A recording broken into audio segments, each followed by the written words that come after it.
Dreaming about teaming up with a superhero? Heartbroken about the latest comic death? Do you find your conversations always turning to Marvel? Then welcome Marvelites to your therapy session. Join your hosts as we explore the realms of the Marvel Universe, taking you into new insights, movie reviews, and debates. Here, we won't try to cure any obsessions, but fuel them because the world is better nerdy.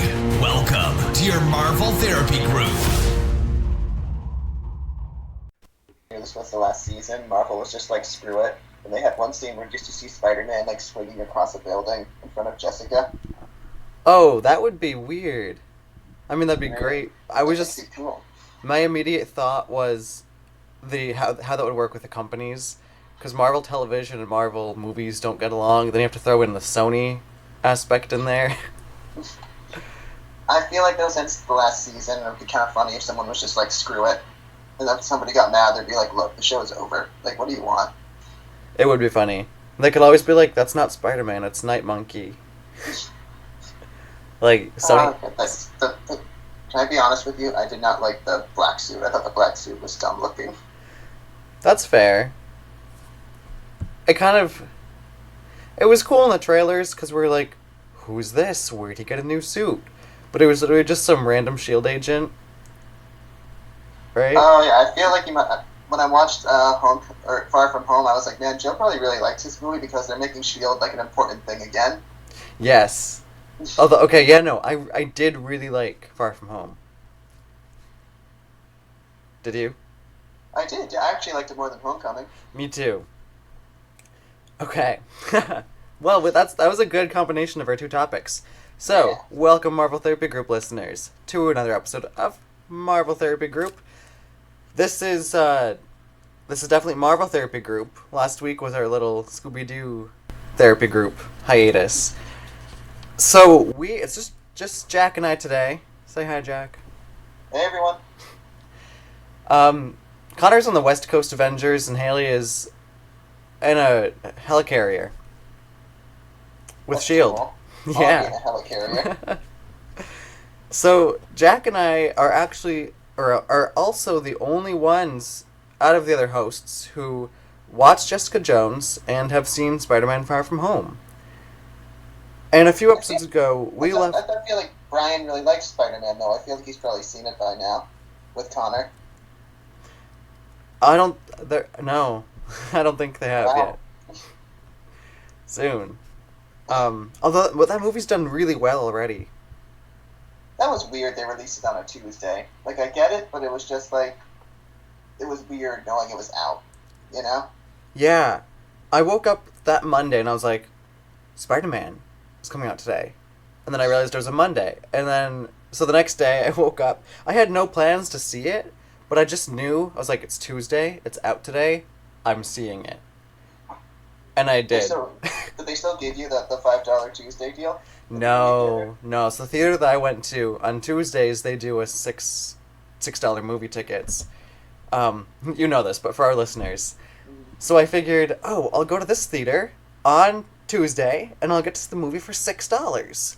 Only, because it was a premiere, it was still the full price. So they rang it up, and then I was like, he asked if I had a student or senior discount, and I was like, no, thinking it's $6. So he rang it up full price, and I was like, I found my student ID. Is it too late to get a student discount? I forgot, I do go to school. Yeah. I was like, I just didn't think I had it on me, but here it is in my wallet.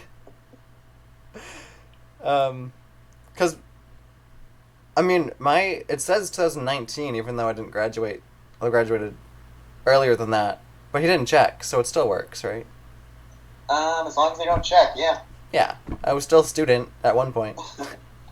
It's not like I'm making money. Like, I still don't have any money, even though I'm not a student anymore. My question was, how do they measure the box office when a movie comes out on a Tuesday? Because when it comes out on a Friday, you get like a Thursday night premiere, and then that's easy to measure. You get the opening weekend box office. But how do you measure that on a Tuesday? I imagine they're probably going to count the whole week as the opening weekend. That's what I was thinking. That's what I was wondering.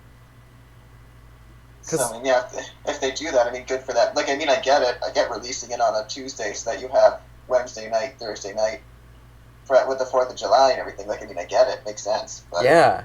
I know this movie's done really well already. I don't know any specific numbers. I could easily Google it right now, but I know it's done really well. Well, I like how they were bragging that it broke the box office record for a Tuesday, and they're like smashed box office records for Tuesday, and I'm like, good job. What was your competition? Yeah. Is that just measuring any movie on a Tuesday? Yeah. Because let's face it, no movie has ever come out on a Tuesday. Well, I'm sure some movie came out. On I mean, Tuesday please at prove some me point in wrong. time. Yeah, probably when they were silent theaters in like the 1920s. Wow. All right. So you want to talk about the movie, or you want to talk about Jessica Jones first? Let's do Jessica Jones first, because we left Yeah, off. okay. We left off a few episodes on episode 8, and neither of us had finished it. So, let's pick up from there. Okay. I stopped taking notes per episode because I was like, we've already talked about it in Marvel Therapy Group. But I have a few notes that we can go through and we can just talk about it.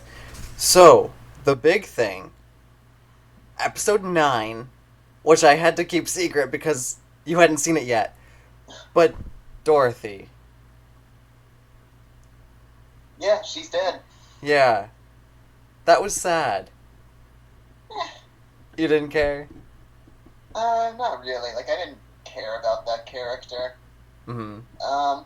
You know, basically, you know, I still feel like they made her really bad in season 1, and then season 2 and 3, they were kind of like, oh, never mind, she's not that bad. Yeah. I more just kind of cared in the fact that it sort of moved the rest of the season forward. It So, did. It did. The way that they did it was necessary. I mean, I they could have... I don't know. It had to happen, I think. Had to happen. Because, like I was saying in a past episode, yeah, she's a horrible person, but, like, I think she redeemed herself also because she didn't deserve to die that way. That was horrible. She was tortured. Yeah. Yeah, that wasn't great, but... I didn't hey, see you it know, coming. Villain's got a villain.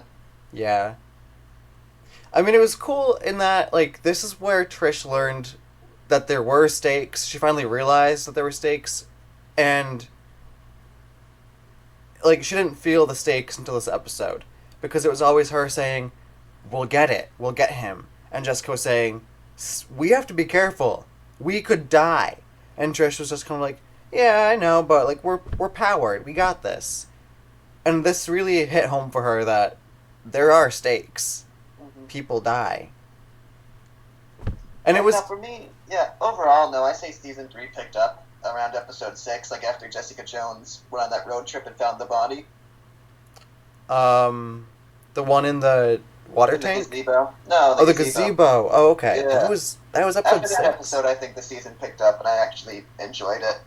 Yeah. It was good. Yeah. Like I've said before, I'm like the one person who likes season 2. So I would put season 3 about the same as season 2, maybe a little lower, just because season 2, like the stuff with her mother, really worked for me. Uh-huh. And that's it. Season 2 had those 2 episodes I really liked, which was the flashback one and the Kilgrave one. Okay. Hey, So but... it would go like season 1 is like a 10 out of 10 for me, and then these 2 seasons are like 8 out of 10s. That works. That makes sense. I was thinking 8 out of 10 for this season, too. Yeah.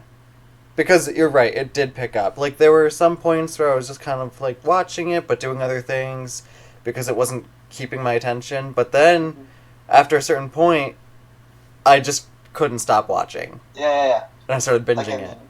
I was really into that episode where Jessica has to go and get the evidence back from the body that she dug up. Oh, that was gross. That was a good episode. I was really into the episodes where Jessica found out that Trish was the one who was killing all these people. Yeah. So I should have put a spoiler warning on this, shouldn't we? Oh. Yeah. Spoiler warning after we've dropped all the spoilers. It happens. It's been out for a while though, so That's fair. we're in the clear. That's fair. Yeah, so I guess fair spoiler warning. We're talking about Jessica Jones season 3 and Spider-Man: Far From Home later on in a few minutes. What were we talking about? I was when saying she the goes to get episodes when that- she Yeah, and then it worked for me that Trish ended up being the big bad, which I didn't see coming, but I liked it. Yeah. I was so I feel like Jessica's and Trish's storyline is over. I feel like if these characters were to come back in any capacity in the future, they're not going to interact. They don't have to. They've gotten what they can get out of each other. Mm-hmm. And Trish was No, really annoying at the beginning of the season. She's like, "I asked for this. You didn't." And I was like, "We get it. You're the immortal Iron Fist." Wow. But then she that's went. harsh coming from someone who liked Iron Fist. It was really annoying me. Like, luckily they brought it up at one point because Jessica was like, "Enough! We get it! You asked for this!" I was like, "Thank you. Shut her up." But Trish went to the raft. Yeah. Granted, like, yeah, she killed some people, but she's not a bad person. She got a little delusional. I think that's a cool parallel, which I just realized, between Salinger and her. That they were killing people because they thought it was... Well, he didn't think it was for the right reasons, but, like, they were killing people, but none of them thought they were a bad person. Mm-hmm. Yeah, no, I mean, I thought overall this season was pretty good. I mean, I still really like Jessica a lot. I actually liked some of the new characters they introduced. I like the guy who can who has the telekinetic power, not the telekinetic, but like the mind reading powers. Yeah, like, I don't know what you'd call that. Empath? Like, you can Maybe. feel emotions almost? Yeah, that works. Yeah, he just kind of gets a feeling that someone's done something wrong. Yeah, that was a really cool... I wonder if he was based off of anything in the comics. I don't know actually. He doesn't sound familiar, but maybe. Yeah, his name was Eric? No, that was... No, yeah, Eric. The burger guy. But Trish went to the raft. I like... Yeah, it's kind of crazy to think about. Yeah. That's where Scarlet Witch was held, and Ant-Man, and Hawkeye? Yes. It's crazy. I feel like there's no one there right now though, so she'll probably be fine. No, yeah. There's everybody, all the villains die, so there's probably like 2 people on the raft right now. Probably. Or I bet, like, some people from Agents of S.H.I.E.L.D. have ended up there. Probably. But, so we're getting that Hellstrom show on Hulu. And, Really? yeah. On Hulu, If you say so. we're getting a Ghost Rider and a Hellstrom show. Okay. But I know that, like, Hellcat's story is rooted in her actually going to hell. I think Mephisto is involved, maybe.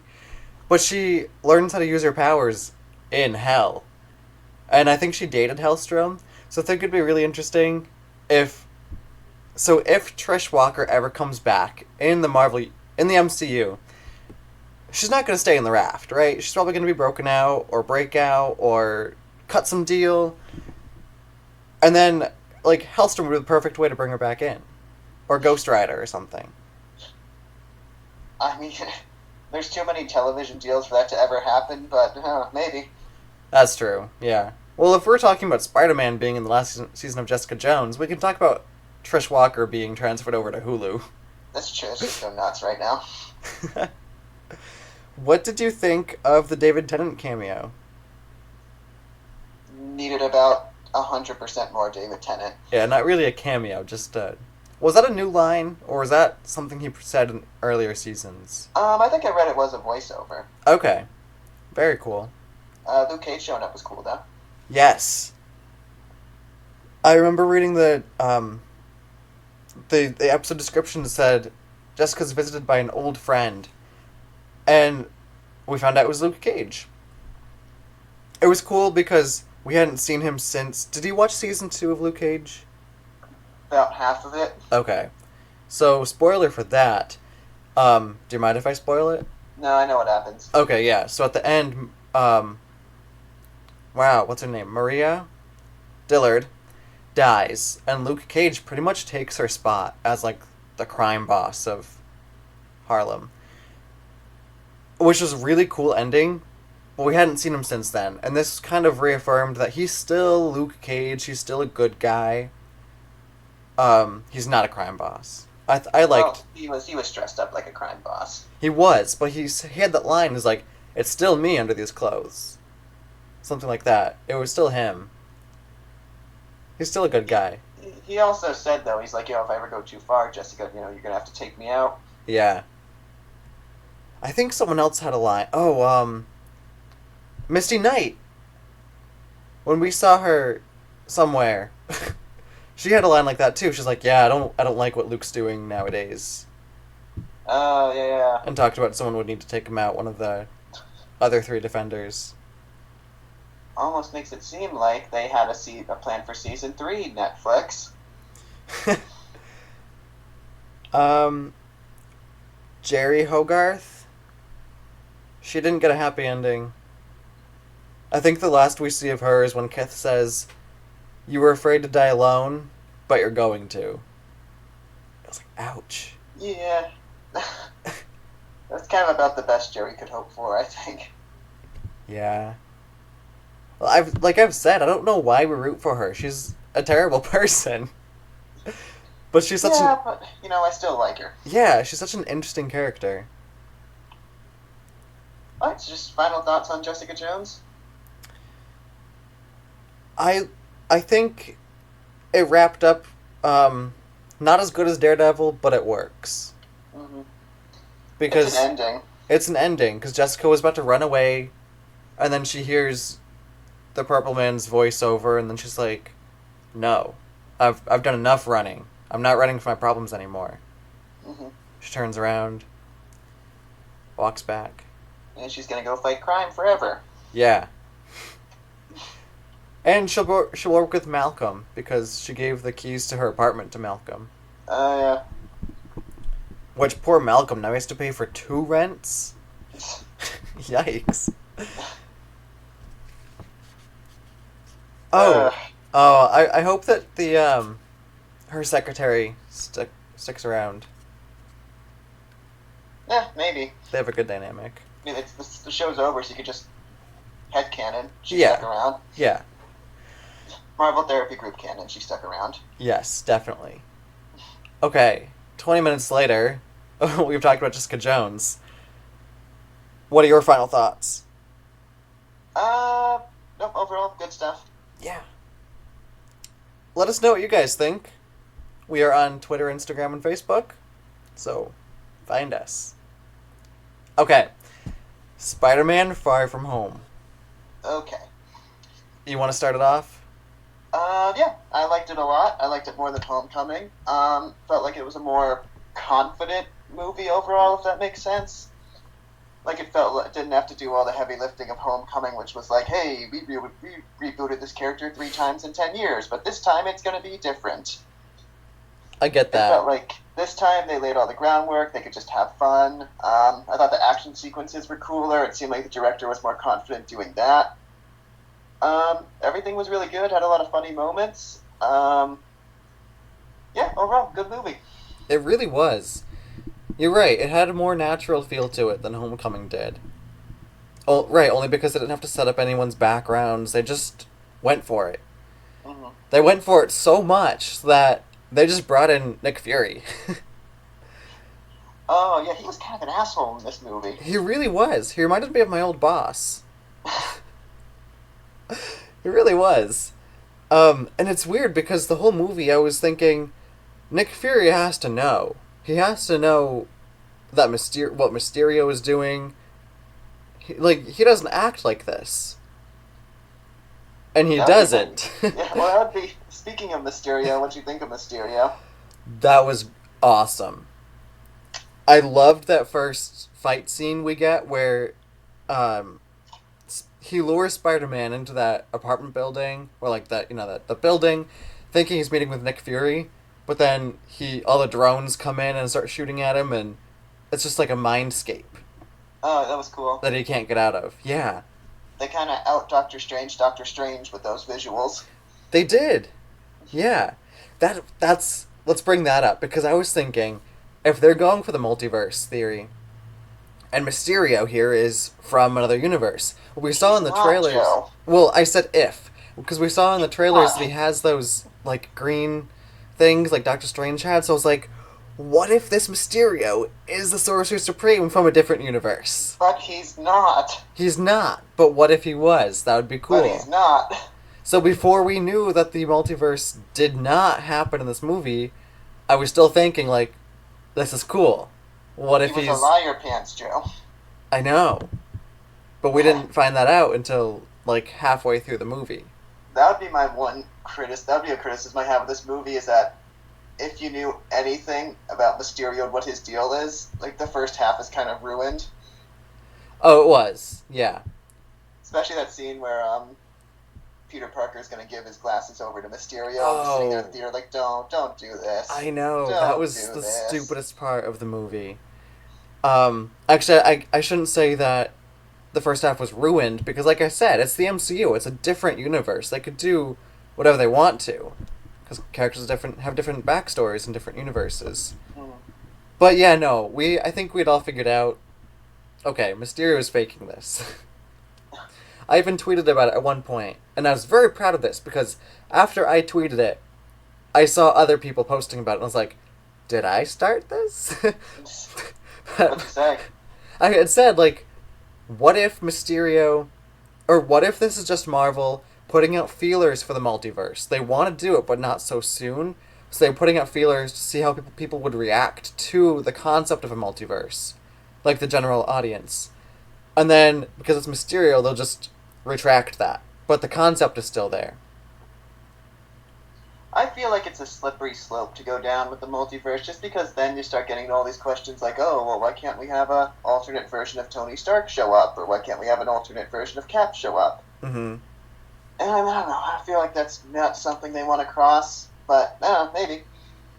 You're right. It's definitely going to be hard to do a multiverse. Like, especially now that they want to bring in Fantastic Four and the X-Men. You know, which they might have to bring in through a multiverse. Mm-hmm. Well, I know you don't watch The Flash on the CW, but I can tell you as someone who stuck with it for longer than I should have, it really went off the rails once they really went into all the multiverse stuff. Oh. So I just rather they didn't do it. Not yet, anyway. They still have so many characters they can play with. Yeah. Not yet. I thought Jake Gyllenhaal did a good job, though. Yeah. Especially after it's revealed he's a bad guy. I mean, his speech was fine. It was a little exposition droppy and awkward, but I mean, after that, it seemed like it feels like he had a lot more fun in the role once it revealed he was such a straight up villain. I'm glad you thought that too. I was, you're talking about the scene after he gets the glasses and he's talking to all of his henchmen in the bar. Yeah, okay. I'm glad you thought that was awkward too, because I was watching it and I was like, this is something you read in a comic book. It doesn't translate well. It just went on for a really long time, and I mean, Jake Gyllenhaal was giving it his all, but yeah, that was an awkward scene. It kind of was. Actually, I can't even say you read it nowadays. It's something you read from a villain in like the 60s and 70s comic books. Not so much today. And it just That's a good doesn't. point. Yeah, it didn't translate well.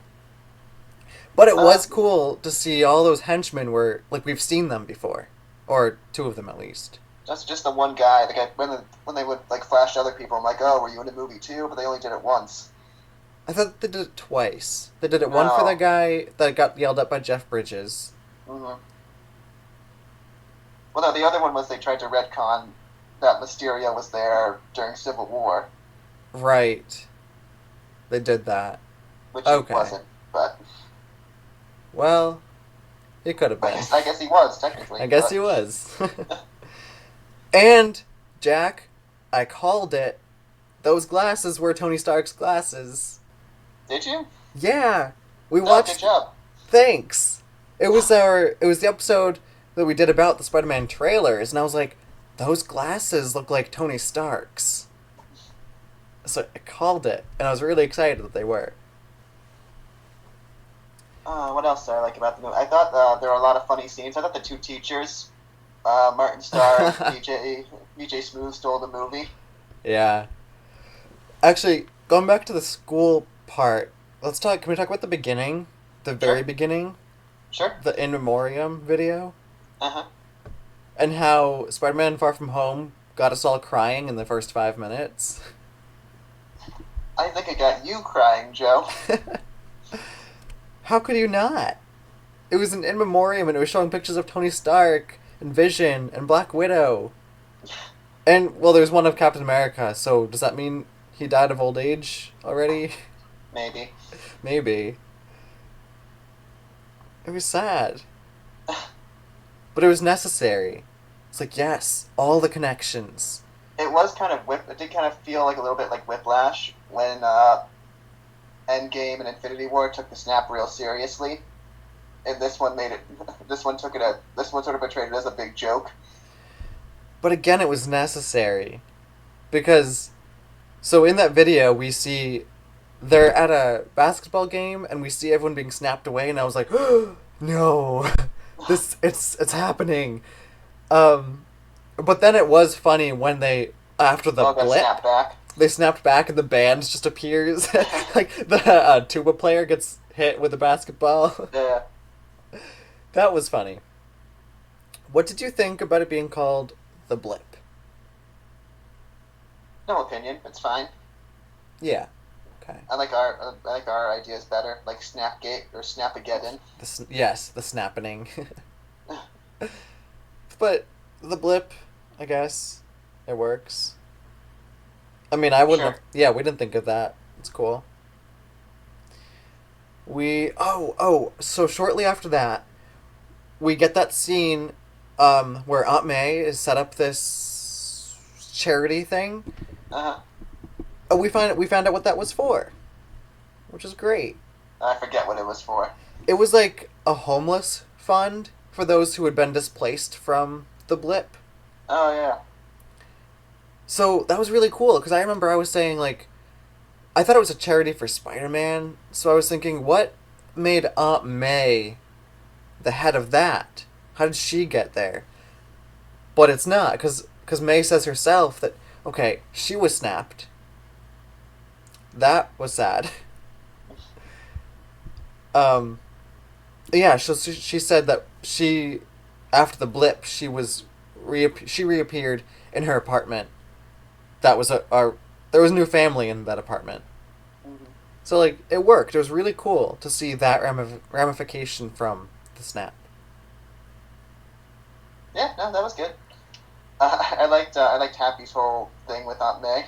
Yes. They're flirting a little bit, and then in the vault at the end when he's with the three other people, he's like, I'm in love with Spider-Man's aunt! I thought we were sharing. He was good. Jon Favreau was good in this movie. Yeah. I hope they keep him around. Yeah. Oh yeah, so Zendaya was good too. I liked MJ a lot more in this movie. Zendaya was good. I was about to say that. Yeah, MJ, I liked MJ so much more in this movie. Because she actually had a purpose. Yeah, that helps. Yeah, the first movie she was, like, on par with Captain Phasma as most useless characters ever. Because she was just there in the I feel like background. that's a little harsh. I don't think so. MJ She's just like a fun character. in Homecoming, Yeah. she didn't do anything except sit there and be like, slavery is bad. And we're like, yes. So, like, the MCU has characters like that that just, like, tell jokes and don't really add anything to the plot. That's fine. I guess. But I was glad that she had a role this time. No, I was too. I like her. But, Like who? What other character is there just for jokes? you're putting me on the spot. Yeah. Characters should have a point. They could just be funny characters, Joe, okay? That we don't need to get carried away. That's why I also liked Ned and Betty. Oh, that was funny. Because they actually kind of had a little plot. They, like, progressed the plot a little bit. That was funny. the actor who played Peter Parker's rival for MJ, he did a good job making me hate him. Yeah, and again, that was really cool to see that this guy was 5 years younger than them, but's now like, in their grade or a year above. In their grade. But yeah, it was really cool to like. I just loved how they connected it to the snap, Mm-hmm. which I mean they had to. Oh yeah. I do hope from now on this is kind of going to be the last movie that has like real heavy-handed Tony Stark like influence. You know, like I hope this is the last one with like disgruntled Stark workers. Oh. Or Peter Parker has to be sad about. I kind of hope we're done with it, Mm-hmm. especially for the next one. I think we will be because this was the last movie of Phase 3. Mm-hmm. They're kind of closing the door and gonna go more, or wherever they're gonna go. We don't know. Yeah, we don't know. But that's true. I hadn't realized that both Homecoming and Far From Home, the villains are disgruntled Stark workers. Yeah, this is all Tony Stark's fault. Oh, that's sad. But I guess you're not wrong. Some could argue Peter Parker's life is going to be easier now that Tony Stark is dead. That one scene where Peter Parker is in that plane and he gets the equipment to make his own suit. Mm-hmm. That was I almost cried there too because I was like, he is turning into the next Tony Stark, and I'm okay with it. Yeah. I think my roommate made an argument that it was like, if you don't buy into this whole thing that that Peter Parker can just ask Pepper Potts or Happy for $1 billion to solve any problem, you're never gonna feel like this is your Spider-Man. But if you like this stuff, then like yeah, it works for you. I think that's true, because Spider-Man. Like it's not like the Spider-Man from like the Sam Raimi movies who would like had to work 2 jobs and still didn't have any money and lived in a crappy apartment, you know? Right. But at the same time, we've seen that. Yeah, It's no, good. I'm fine with it. Yeah, it's good for it to have a change like this. Especially because Spider-Man, like I like Spider-Man. He's never been my favorite character though. Mm-hmm. So the way that they kind of made Peter Parker replace Tony Stark, it worked. It didn't feel forced, and I was okay with it. Mm-hmm. Hey, you want to talk about post-credit scene? Yes. Yes. J.K. Simmons is back. I know.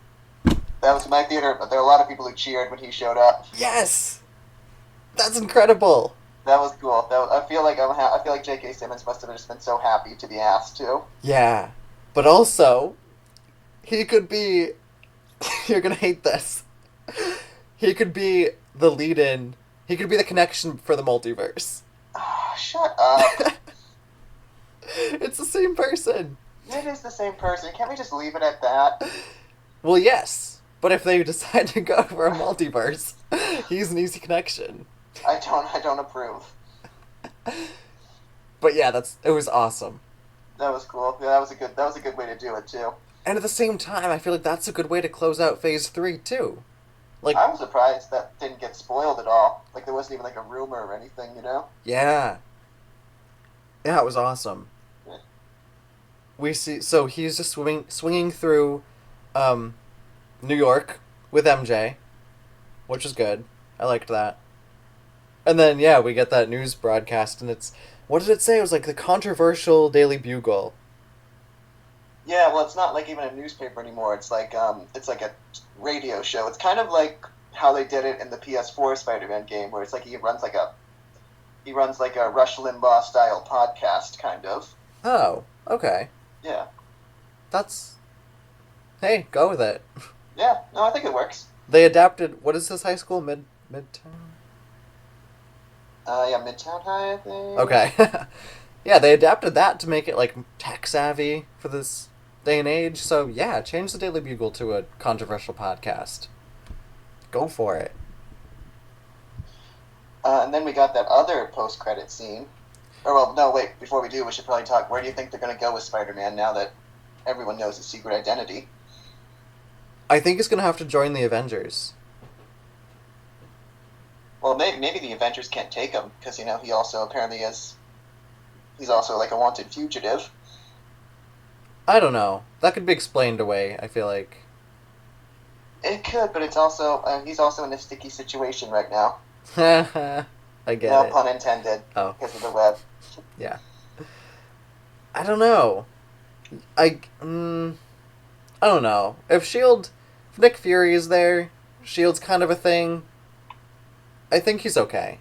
Is Nick Fury there though? Ah. So the other post-credit scene. Ah, yeah. Actually, before we talk about that, did Mysterio die? Yes. How? I was confused by that too. I had to look it up on Wikipedia. I guess he shot himself when Spider-Man caught his bullet or caught his gun. It's like a misfire. I remember that. It was the drone. But then that turned out to be an illusion.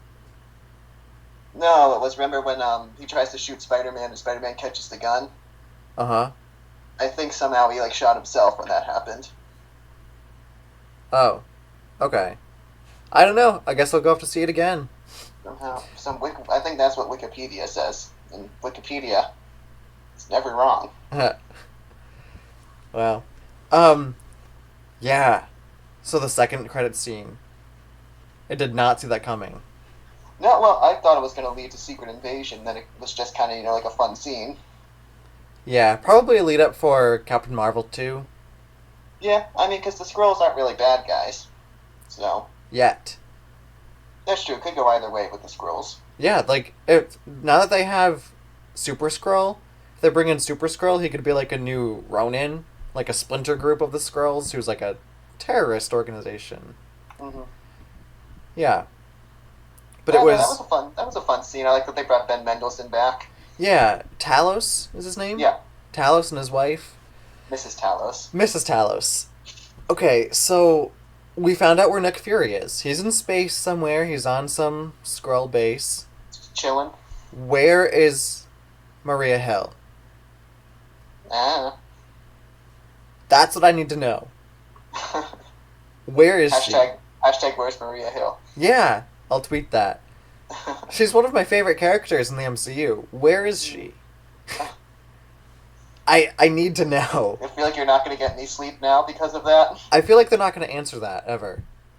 Maria Hill, I feel like, is this character that just... They put her in when it's convenient, but they don't really care about. I mean, who knows? Now that Cap and Iron Man are gone, maybe they'll double down on the S.H.I.E.L.D. stuff. That'd be awesome. Just for people like you. Yes. Yes. If I could take a minute and do an Agents of S.H.I.E.L.D. blurb, because I'm the only one in MTG that watches it. Okay. Yeah, go for it. I'm This- going to time you, though. Literally 1 minute. This season is incredible. It's a shorter season, and it's going, it's crazy, because we still don't know what's happening. In this past episode, we get the creator of the Shrike coming to Earth, and all the Shrike on Earth are building this tower, and it's... Okay, so Agents of S.H.I.E.L.D. is the new Game of Thrones, because we have... I'm gonna drop spoilers, so if That's a bold claim. Oh, just listen. We have the Shrike, right? The Shrike are calling their creator, but Fitz and Simmons are working with the creator, not knowing she's bad, but they kind of have a suspicion. At the same time, Sarge, along with May, Daisy, and Snowflake, are going to destroy the Shrike, which would destroy Fitz and Simmons, who are working with the creator. But then Sarge bailed, and Sarge went to the Zephyr, who's also trying to stop the truck that Sarge was just on. 10 seconds. But now it's... I'm not following that. But now it's Daisy, May, and Snowflake, who are now on the same side, trying to stop the destruction of the creator. Time's up. You're done. You're done next week. Next week. No. While Sarge No, is trying to take no. over the Zephyr from Mac and Yo-Yo, who are still trying to destroy the Stop truck. disobeying me. And you've got so many factions. They're all going to the same location. And it's mind-blowing. And we don't know what's happening. I love the show so much. Well, I'm glad you're having fun, Joe. You should watch it. I'm watching Legion right now. Oh, are you? Season 3? Yeah. Oh, awesome. Because, right before we started recording this episode, I started watching episode 1 of season 2. because it's on Hulu, and I'm that far behind. So how's Legion going? Good. We can always do an episode about it later on. It'll have to It's be good. much. It's good. It's still wacky and trippy and just really original. It'll So, have to be much later on, Jack, because I'm only on season 2. We'll figure it out. We'll talk about it. Yeah. I love it. Yeah, you can always do some spoilers like I just did for AOS. Just do a Legion blurb. Well, if you're watching Legion, I'm not going to do that. Well, oh, that's true, because you're not watching AOS. Yeah. So, before we sign off, where would you rank Spider-Man Far From Home in your MCU movies? It's hard not having a definitive list, like, in front of me, but top 7? 3, 4, 5, 6, 7, 8. It's number 9 for me. It's actually... Oh, you actually have a list? I actually have a list, yeah. Okay, that's cool. It's actually... I actually thought it would be right around the same spot as Homecoming is. It's actually... I actually ended up putting it higher than... So where it is, it goes Far From Home, Ant-Man and the Wasp, Ant-Man, Spider-Man Homecoming. That's about sort of the middle of my list. Okay. So I liked it more than both the Ant-Man movies. It's number Yeah. 9, you said? 1, 2, 3, 4, 5, 6, 7, 8, 9. Yeah, it is 9, although I realized I didn't rank Endgame, so that would push it down to 10. Oh, okay. Can we hear your first 10? Sure. I'm curious. Oh, actually, because I don't. So right now, not including Endgame, it goes Captain America, Winter Soldier, Guardians 2, Ragnarok, First Avengers, Infinity War, Black Panther, Guardians of the Galaxy, Captain America: Civil War, and then Spider-Man: Far From Home. Nice. That's a good spot for it. Yeah. And again, like, my ranking could change. I say top 7 because right now I'd want to put it in my top 5, even though I don't know what my top 5 would be, because it was so good. But when I compare it to 20, we're up to 23 movies now? Yeah. It has to be up Crazy to think there. about. Yeah, it has to be up there because it was awesome. But without having compiled the list, I can't say where it'd be. So top 7, I'm sure. Joe, you got to keep a list on hand. I You know. know, always be prepared. All right. Is there anything else you want to talk about, or should we sign off? I think we're good. All right. As always, as soon as I hit the stop button, I'll probably think of more things that I could have said, but what are you going to do? Well, thank you for listening as always. We are Marvel Therapy Group, and you can reach out to us on all social media at Twitter at Therapy Marvel, Facebook and Instagram, Marvel Therapy Group. And you can find us wherever you listen to podcasts. Yeah. So, drop us a comment, a like, a follow, whatever you do on social media. We love to hear from you. Yeah. And as always, just thanks for tuning in. Thank you for tuning in to this week's Marvel Therapy Group, where together we can work through our comic thoughts and learn to live beside them. Views expressed are of the host only and do not reflect Marvel Studios or comics in any way. Hosts are in no way qualified to provide therapy. This is simply the name of the podcast. This has been another Marvel Therapy Group session.